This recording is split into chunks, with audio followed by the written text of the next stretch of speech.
আলাইকুম।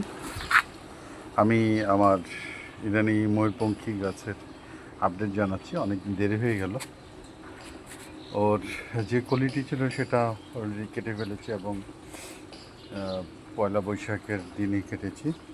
এখন তার আজকের অবস্থান, এখানে একটি ফুল ফুটে গেছে এবং তার আশেপাশে আরও 5টি কলি আছে এক ডালে, যেটা নতুন ডাল হয়েছিল।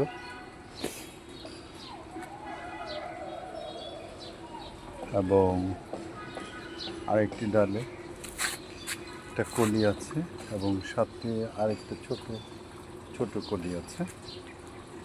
মোটামুটি আলহামদুলিল্লাহ ফুলটি ভালোভাবে ফুটেছে এবং আমার ময়ূরপঙ্খী তার নিজস্ব চরিত্রে আবার ফেরত আসছে। এই জন্য আল্লাহর কাছে শুকরিয়া। আপনারা আমার গাছের জন্য দোয়া করবেন।